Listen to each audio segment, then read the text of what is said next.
여러분 이벤트 좋아하십니까? 네. 이벤트를 하기를 좋아하시는 편인가요? 당하기를 좋아하시는 편인가요?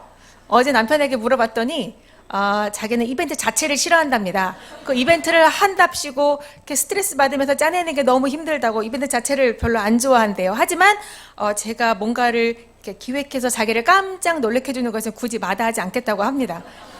다행히도 저는 전자 쪽을 좋아합니다.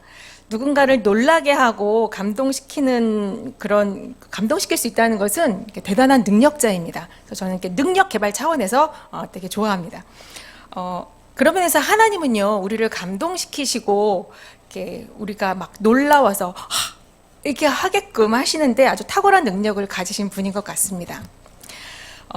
이렇게 우리가 하나님께 사랑을 받는다든지 배우자나 연인으로부터 사랑을 받는다든지 그렇게 사랑을 받아서 행복감을 느끼거나 또는 말씀을 읽고 우리가 어떤 큰 감동을 받았다든지 어떤 학문적인 큰 깨달음을 얻었다든지 하면 그렇게 감동을 느끼면 우리는 그 행복감에 대한 반응을 보이게 되는데요. 나를 감동시킨 대상에 대해서 그것이 사람이든 어떤 학문적인 것이든 간에 헌신과 열정을 나타내 보입니다. 근데 문제는요, 그런 우리들의 열정이 오래가지 않는다는 거예요.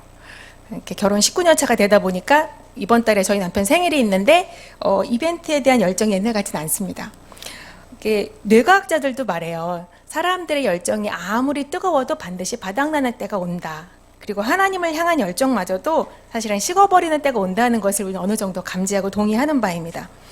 예배 드리는데도 어떤 영적인 감동이 옛날 같지도 않고 기도에도 하나님의 마음을 잘 느껴지지 않을 때 우리는 그럴 때 영적 침체를 겪는다고 말합니다. 예전 같지 않은 그런 우리들의 마음이 되게 어색하게 느껴지기도 하고요. 또 옛날 같은 그런 열정이 없어졌다는 것에 대해서 약간의 죄책감 같은 것도 느끼기도 합니다. 그리고 또 한편으로는 그렇게 내가 사실은 하나님을 향해서 뭔가 열심히 계속 하고 있는데 왜 하나님은 이렇게 나에 대해서 나한테 냉랭함을 느끼게 하실까, 이런 서운함도 느끼게 합니다. 이렇게 우리에게 영혼의 깊은 밤이 찾아왔을 때 우리는 어떻게 해야 될까요? 그런데 혹시 지금 방금 읽은 시편 42편을 읽으시면서 이렇게 영적으로 심적으로 어떤 심한 고난의 때를 보내고 계시는 분이 있다면 고개를 끄덕이면서 그래 내 얘기구나, 그래 맞아 하실 수도 있어요. 하지만 혹시 삶이 편안하고 그렇게 막 속 끓이는 일이 별로 없으신 분들은 이렇게 팔짱 끼고 뒤로 한 걸음 물러나셔서 내 얘기는 아니구나, 고난받는 저 사람들이 은혜를 좀 받았으면 좋겠네, 이러는 분들도 있을 것 같습니다. 근데요, 여러분, 실제 신앙생활의 경험상 우리가 고난이 있을 때 믿음을 지키기가 쉬울까요? 편안하고 안락할 때 믿음을 지키기가 쉬울까요? 보통 고난이 있을 때라고 말할 줄 알았습니다. 네, 고난이 있을 때 우리는 본능적으로 발버둥을 쳐요. 그래서 하나님께 매달리게 됩니다. 그러나 오해하지 말아야 합니다. 어려움이 있다고 누구나 저절로 그렇게 하나님을 찾지는 않습니다. 오히려 어려움을 해결해 보겠다고 사람을 찾거나 마음이 괴로워서 낙심해서 술을 찾거나 뭔가 도피할 중독의 길을 찾기도 합니다. 어려움이 있다고 누구나 믿음이 더 굳건해지고 고난도 축복이라고 여기면서 저절로 고백하게 되지는 않습니다. 하나님을 향한 간절함을 잃어버리지 않고 고난에 대해서 경건한 반응을 하는 사람만이 그런 것을 누릴 수가 있습니다. 또 반대로 우리가 예상한 대로 그런 편안하고 안락해서 방금 읽은 시편 42편과 같은 이런 위로의 시를 읽어도 내 얘기는 아니야, 힘들게 사는 저희들한테나 필요할 텐데 하면서 뒷짐지고 있는 사람들은 자신이 얼마나 하나님을 간절하게 갈망하고 있는지 살펴보아야 할 것입니다.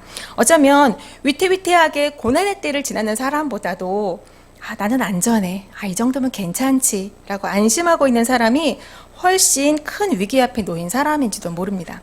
그러니까 현재 영혼의 깊은 밤을 지나고 있는 사람이나 밝고 밝은 날을 맞이하고 있는 사람들이나 모두 다 오늘 시편 기자의 탄식과 이 소망의 기도에 우리가 눈여겨보아야 하는 것입니다. 그럼 먼저요, 영혼의 밤이 왜 찾아올까? 왜 영적 침체가 찾아올까? 살펴보면은요, 많은 신학자들이나 목회자들께서 입을 모아 1위로 꼽는 원인이 있습니다. 예상하시겠지만 바로 죄입니다. 죄를 지어서 아주 친밀하던 하나님과 그렇게 아주 정말 친밀하게 소통하던 그 소통의 관계가 먹통이 돼버린 사람을 우리는 잘 알고 있습니다. 바로 다윗이에요. 다윗은 밧세바를 취하고 다른 남자의 아내였던 밧세바를 간음하고 그리고 그의 남편이었던 우리아도 죽이게 됩니다. 이걸 좀 더 이렇게 가시돋친 눈으로 살펴보면은요, 다윗의 죄가 참 많아요. 에이, 왕인데 남자니까 어쩌다 한번 실수할 수 있지 라고 하기에는 너무나 죄가 많아요. 네. 이게 사실 목욕하는 여자를 처음 봤을 때 정상적인 사람이라 어이쿠 하고 고개를 돌려야 그러면 끝났을 일인데 다윗은 그렇게 하지 않았습니다. 사람을 보내서 알아보게 하고 그리고 그 알아온 신하가 얘기합니다. 아, 저 사람은 우리아의 아내가 아닙니까? 이 말은 간접적으로 하지 마세요 라고 말하는 건데도 그 말을 무시하고 사람을 보내 그 여인을 데려오게 합니다. 적극적으로 죄에 이렇게 한 걸음 한 걸음씩 다가갑니다. 하나님을 향한 갈망이 사라지고 마음이 느슨해져서 죄가 반복될 뿐만 아니라 심화됩니다. 자기 죄를 감추기 위해서 살인까지 지시를 하지요. 뿐만 아니라 나단 선지자가 찾아와서 책망하기까지. 그러니까 밧세바가 아기를 낳고 최소한 9개월 내지 10개월 이상의 시간이 지난 그 시간 동안 회개의 기회가 충분히 있었는데도 불구하고 다윗은 그렇게 하지 않았습니다. 그러면 그 시간 동안 9달 내지 10달 동안 다윗은 뭘 했을까요? 다윗은 여전히 늘 하던 걸 했습니다. 예배를 드리고 백성들 앞에 서서 찬양을 하고 심지어 그 찬양의 몇 개는 자기가 직접 지은 시이기도 합니다. 하나님의 이름으로 백성들을 축복하고 이렇게 반복적인 죄를 저지르는 사람도요, 예배에 올 수 있어요. 예배 드릴 수 있어요. 누구보다 앞장서서 하나님을 찬양할 수 있습니다. 그러나 그의 영혼은 진정한 은혜와 평안을 경험하지 못하고 깊은 영적 침체의 길에 들어서게 됩니다. 이 대목을 유심히 보면은요, 하나님이 어떠신 분인지를 조금 배울 수가 있어요. 하나님은 다윗을 직결 심판하지 않으세요. 대신에 회개의 기회를 오래오래 주십니다. 하나님은 우리가 죄를 짓고 악한 일을 할 때 그게 금방 들통나게 하시지도 않고 바로바로 그게 심판으로 연결되지도 않아요. 그렇다고 해서 하나님이 끝까지 우리의 죄를 덮어두시느냐? 그렇지 않습니다. 끝내는 죄를 폭로시키셔서 우리를 정결케 하시길 원하십니다. 죄가 무서운 이유 중에 하나는요, 이 죄가 좀 더 이렇게 많이 진행이 되면 자기가 죄 지었다는 사실을 잊어버리게 됩니다. 신약에 와서는 바울이 이것을 비슷한 표현으로 양심의 화인을 맞다 이렇게 표현합니다. 영어 성경으로 보면 senseless라고 하는데요, 이렇게 감각이 없어지는 거예요. 무감각해지는 것입니다. 하나님은 선하시고 인내하시는 분이시고 그리고 돌아올 시간도 주시지만 끝내는 죄를 폭로시키십니다. 근데요, 죄가 방치되면 방치될수록 우리가 자기가 죄인이라는 사실을 잊어버리기 때문에 오히려 자기가 죄인이라는 사실을 잊어버릴 뿐만 아니라 다른 사람들의 죄에 대해서는 굉장히 예민합니다. 그리고 분노하고 그것을 판단하고 앞장서서 목소리를 높입니다. 그러니까 지금과 같은 이런 설교를 통해서 또는 내 양심의 소리를 통해서 하나님은 분명히 우리에게 여러 번의 기회를 주십니다. 이건 하나님이 좋아하시지 않는 마음이야. 이런 행동은 하나님이 절대 기뻐하시지 않아. 조금이라도 미세한 소리가 그렇게 들린다면 반드시 해결하고 넘어가셔야 합니다. 제가 요즘 갑자기 한꺼번에 신경치료를 2개나 입발을 하고 있어요. 아랫일을 하다 보니까 이게 되게 아프더라고요. 근데 이게 치과를 한번 가보셔서 알겠지만 한 번 가면 돈이 엄청 많이 들어요. 그리고 좀 아프잖아요. 자꾸 미뤄요. 근데 미룬다고 이게 없어지지 않더라고요.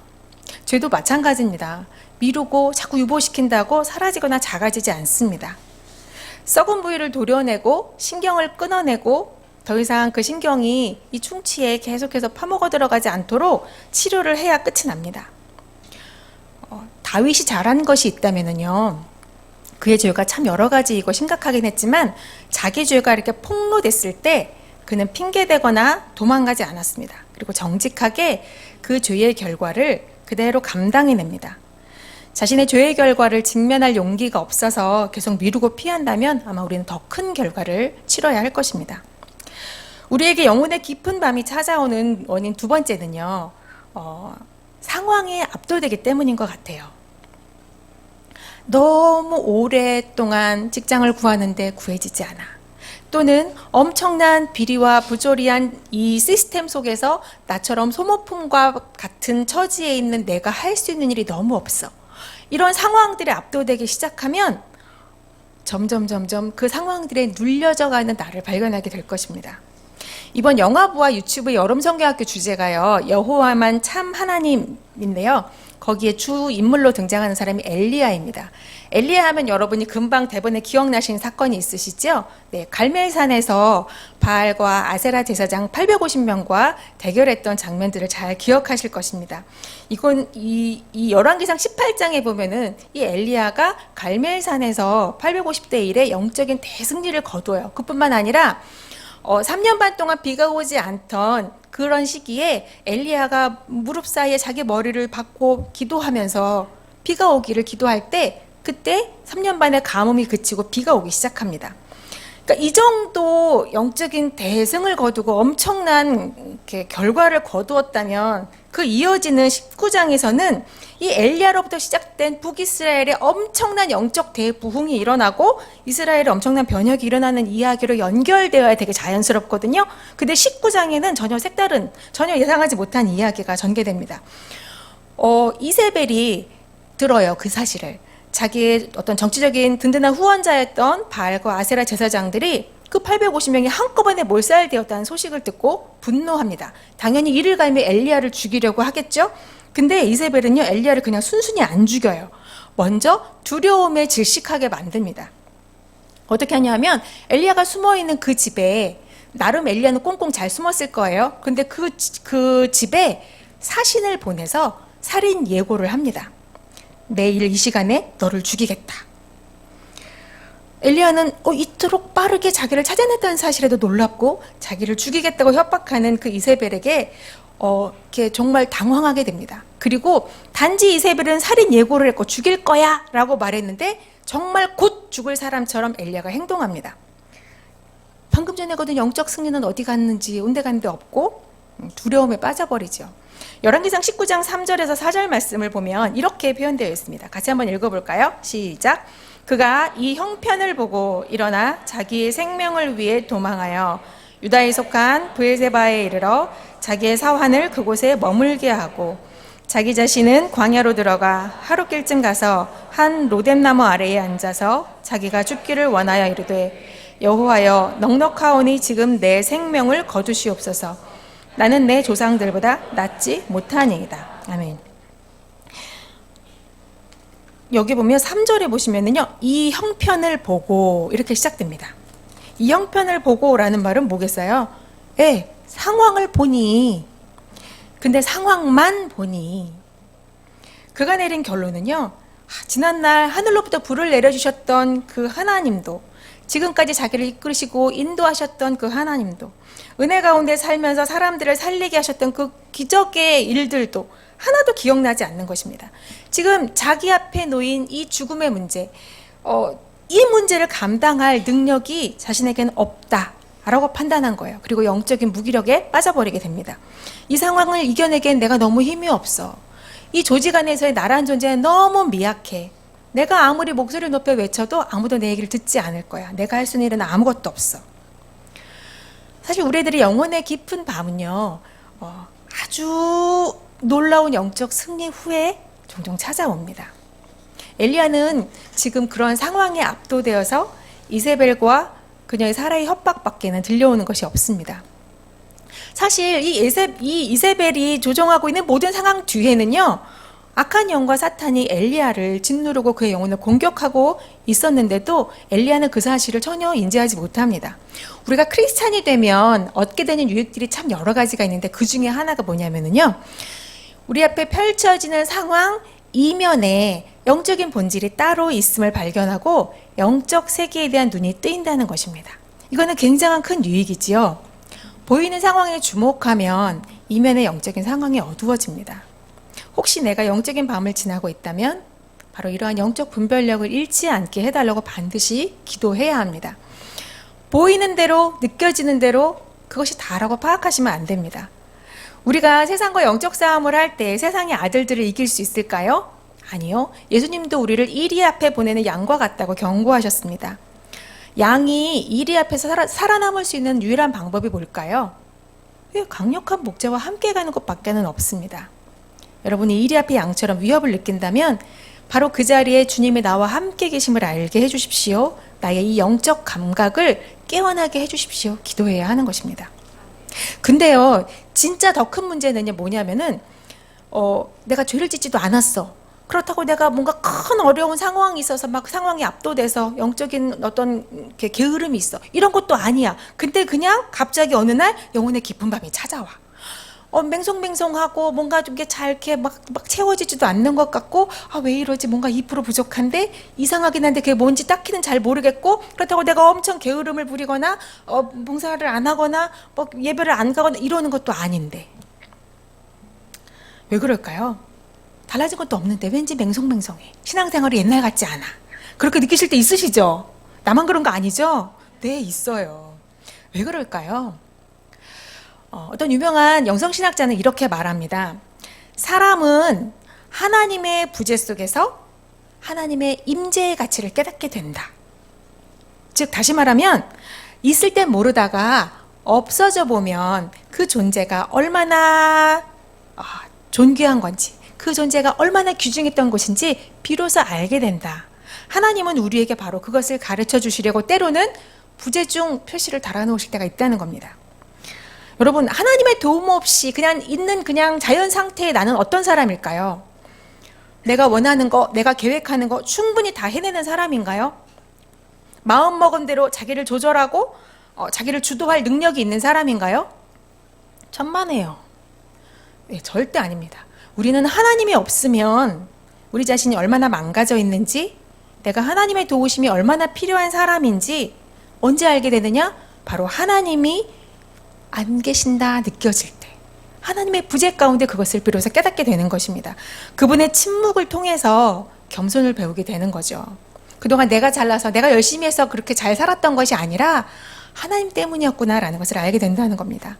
하나님이 잠시 내 곁을 떠나 계시면 우리의 삶이, 나의 내면이 얼마나 헝클어져 있고 손댈 수 없을 지경의 사람인지를 비로소 알게 됩니다. 하나님의 부재를 통해서 그동안 나를 위해 그분이 하셨던 일들이 얼마나 놀라운 일들이었는지를 깨닫게 되는 것이죠. 나는 아무것도 아니었구나. 주님은 나의 모든 것이었구나. 이것을 깨닫는 것이 겸손입니다. 어쨌든 이러저러한 이유로 우리가 영혼의 깊은 밤을 보내게 된다면, 그렇게 영적으로 육적으로 괴로운 시간들을 지날 때 우리는 대체 뭘 할 수 있을까요? 오늘 시편 42편 본문에서 4절을 먼저 한번 같이 읽어보겠습니다. 42편 4절입니다. 제가 읽을게요. 내가 전에 성의를 지키는 무리와 동행하여 기쁨과 감사의 소리를 내며 그들을 하나님의 집으로 인도하였더니 이제 이 일을 기억하고 내 마음이 상하는도다. 이 사람은 자기가 가장 힘들 때 참 묘하게도 왕년에 자기가 기억납니다. 왕년에 잘 나갔던 때가 기억나는 것이죠. 그 충만했던 그때를, 지금은 사라져버린 그때를 기억하는 것으로 인해서 오히려 마음이 상하게 되는 것입니다. 본래 이 사람은 굉장히 충만하게 하나님께 예배를 드리고 찬양했던 사람이었던 것 같아요. 그렇기 때문에 지금은 그 충만함이 사라져버렸어. 그 은혜를 느낄 수 없어. 그러니까 그 상실과 추락이 훨씬 더 깊은 것입니다. 원래 없는 사람보다 이렇게 잃어버린 사람이 훨씬 더 이렇게 데미지가 큰 법이잖아요. 그런데요, 이런 깊은 영혼의 밤을 지날 때 우리가 할 수 있는 일은 바로 이것입니다. 내가 아직 잃어버리지 않은 것이 남아있다는 것을 기억하는 것입니다. 42편 1절에 보면 이렇게 시편 기자가 시작합니다. 하나님이여 사슴이 시냇물을 찾기에 갈급함같이 내 영혼이 주를 찾기에 갈급하나이다. 내가 갈급합니다. 하나님을 향해서 내가 갈급해하는 그리움이 있습니다. 그래요, 내가 죄를 지었고 그래서 하나님과의 관계가 멀어졌고 상황이 압도되어서 기도도 못하겠고 열정은 다 죽어버렸지만 내 영혼 깊은 곳에는 아직 그 영적 회복을 갈망하는 그 강한 마음이 남아있다는 것입니다. 이 자리에는요, 아주 열정적으로 찬양하시는 분들도 있고요. 또 그런 사람을 보면서 넌 좋니? 응, 좋겠다. 충만하냐? 그래, 나도 그런 때 있었어. 이라고 이렇게 약간 식은 마음을 가진 사람도 이 안에 있을 거예요. 근데요, 두 부류 모두 다 동일하게 하나님을 그리워하는 마음은 똑같습니다. 한쪽은 너무나 하나님을 향한 사랑이 충만해서 그래서 하나님을 더욱 갈망하고 있고, 또 다른 한쪽은 이미 경험한 것이기에 지금은 상실되어서 그것을 그리워하고 있는 것입니다. 많은 것을 잃어버렸지만 이 영혼의 깊은 밤에도 아직 잃어버리지 않은 것이 남아있다는 것을 기억하시길 바랍니다. 기도하고 싶어도 기도가 안 돼서 힘들어요. 그거는요, 기도를 기피하기 원하기 때문입니다. 찬양을 해도 마음이 열리지 않아서 너무 괴롭고 공허합니다. 그건 누구보다 내가 찬양의 감격을 원한다는 증거입니다. 또 말씀을 아무리 들어도 허공을 치는 메아리처럼 느껴지고 내 마음이 채워지지 않아요. 그건 말씀의 능력을 내가 간절히 갈망하고 있다는 것입니다. 이렇게 힘들게 막 정말 고군분투하듯이 계속해서 하나님을 바라고, 그럴 수 없는 상황에서도 믿음을 잃지 않고 하나님을 갈망하면, 그럼 어떤 일이 벌어질까요? 하나님께서 단비를 내리시듯 시원한 영적 해갈이 있을 것입니다 라고 저도 말할 수 있으면 좋겠습니다. 그리고 여러분은 이런 말에 아멘 하고 싶으시죠? 근데 사실 우리의 현실은 그렇지 않다는 것을, 반드시 그렇게만 될 수 없다는 것을 우리는 압니다. 그래서 우리는 해갈을 바라지만 하나님은 어쩌면 우리들에게 목마름에 대한 감각을 가지고 살아라 하시는 것 같아요. 하나님, 우리에게 완전한 능력을 부어주십시오. 내가 어떠한 어려움과 고난 앞에서도 넉넉히 이겨낼 수 있는 능력을 주십시오. 아멘 간절히 원하지만 사실 그 능력 주시지 않아서, 내가 그 능력이 없어서 내가 정말 주님을 바라볼 수밖에 없는 연약한 겸손을 가지고 살 수 있다면, 그래요, 난 그것을 택하겠습니다. 우리가 주님을 향한 갈망, 주님을 향한 그 열망만 잃어버리지 않는다면 우리는 그 밑바닥에서부터 다시 사랑의 가능성을 발견하게 될 것입니다. 주님은 끝내 그 침체에서, 그 무력감에서 우리를 일으켜 주시고 회복시키실 것을 믿으시기를 바랍니다. 이 자리가, 이 상황이 엄청나 보일 수 있어요. 심지어는 내 죄도 그래요. 그런 것들로 인해서 내가 무너져 있고 나를 계속해서 그런 것들이 무겁게 내리눌러도 하나님은요, 그것보다 훨씬 크십니다. 이 자리에서 우리 곁에서 나와 함께 기도하시는 그 성령님께서 말할 수 없는 탄식으로 우리를 위하여 간구하십니다. 그러니까요, 내가 충만하지 못해도, 내가 기도하지 못해도 괜찮은 거예요. 나는 그저 울 수밖에 없고 탄식할 수밖에 없고 원망만 나오고 우울함에 갇혀 있어도 그래도 괜찮은 거예요. 왜? 아직 그 모든 것을 다 잃어버린 중에도 아직 나에게 남아있는 것이 있거든요. 하나님을 향한 갈망이 남아있거든요. 우리가 영혼의 깊은 밤을 지날 때 우리가 할 수 있는 또 하나의 방법이 5절에 소개되고 있습니다. 5절을 보시면은요, 갑자기 뜬금없이 어떤 일이 벌어지냐 하면 자신의 영혼에게 명령합니다. 내 영혼아, 네 영혼 말고 내 영혼아, 내 영혼에 대고 말하는 겁니다. 내 영혼아, 네가 어찌하여 낙심하며 어찌하여 내 속에서 불안해하는가? 너는 하나님께 소망을 두라. 이거를요, 요즘 말로 하면 이렇게 되는 거예요. 내 마음아, 너는 기뻐해야 돼. 내 마음아, 너는 외롭지 않아. 내 마음아, 너는 절대 두려워하면 안 돼. 이렇게 하는 거예요. 이상하시죠? 좀 이상해요. 근데 지금 이 시편 42편의 기자는 그렇게 하고 있는 거예요. 우리는요, 우리들의 마음과 우리들의 감정과 우리 안에서 일어나는, 내 속에서 일어나는 일들에 대해서 이렇게 컨트롤하는 거, 억제하려고 하는 것은 나쁘다라고 요즘은 교육을 받아요. 뭐 나쁘다고까지는 말할 수 없지만 감정을 솔직하게 표현하고 자기 자신의 있는 그대로 표현하는 것이 훨씬 더 창조적이고 마치 더욱 고퀄의 어떤 태도인 것처럼 교육을 받습니다. 그리고 사실 그것이 옳기도 해요. 일견. 그런데요, 그래, 화가 나면 화를 낼 수도 있지. 슬퍼? 그럼 눈물을 흘리면서 이렇게 해소를 해야지. 근데 그런 거 슬프고 눈물 나고 화가 나고 하는데 그걸 억지로 누르면 그건 오히려 부자연스럽고 사람의 인권을 억압하는 것이고, 감정을 억압하면 오히려 다른 곳에서 터져버리게 되니까 더 위험한 것이라고 반복적으로 교육을 받습니다. 그래서 우리의 마음은 우리 거예요. 내 감정은 내 거예요. 그리고 그런 감정들을 자연스럽게 발산하는 것이 아주 지극히 자연스러운 것이라고 말합니다. 근데 성경은 뭐라고 말씀하실까요? 성경은 마음은 원래 우리 것이었지만 죄로 인해서 그 주도권을 잃어버렸다고 가르쳐 주십니다. 그래서 내가 진짜 원하는 선은 행하지 못하고 원하지 않는 악을 행한다. 마음으로는 하나님의 법을, 육신으로는 죄의 법을 섬긴다고 바울이 말합니다. 우리는 우리들의 마음의 주도권을 잃어버렸습니다. 그러나 그럼에도 불구하고 성경은 우리의 감정이 영적인 선포에 의해서 변화될 수 있고 우리의 마음은 이 안에 그리스도의 생명이 있다면 다스려줄 수 있다고 가르쳐 주십니다. 내가 내 마음의, 내 감정의 주인이 될 수는 없어요. 하지만 그것을 지으신 하나님이 나를 돕기 원하십니다. 그렇기 때문에 그것을 선포하는 것은 바로 그것을 지으신 하나님, 이 내 마음과 감정의 주인이신 하나님을 인정하는 행위입니다. 내 마음 상태, 내 감정 상태는 내가 컨트롤할 수 있는 상태가 아니에요. 하지만 주님은 하실 수 있습니다. 근데 이게 쉽지 않아요. 방금 보셔서 알겠지만 내가 내 마음아, 너 지금 진정해야 돼? 이런 보시면 아시잖아요. 이상하잖아요. 보는 것도 이상하고요. 사실 이렇게 한다고 진짜 진정됩니까? 우리가 경험하는 바는 이렇지 않는 거예요. 그러니까 이것을 믿고 행하기가 어렵습니다.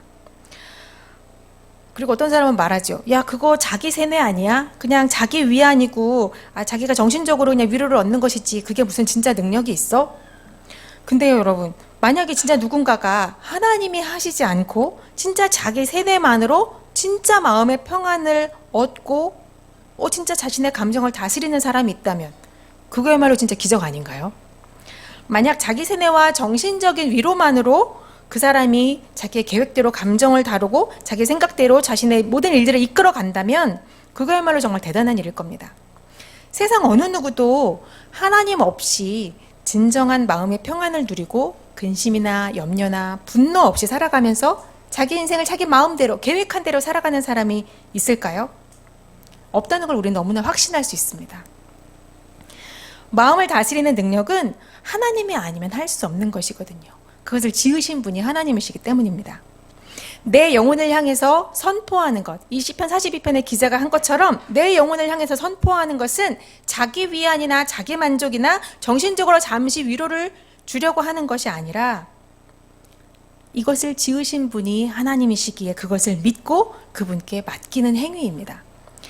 여러분, 전자기기 고장나고 스마트폰 고장나면 어디 가요?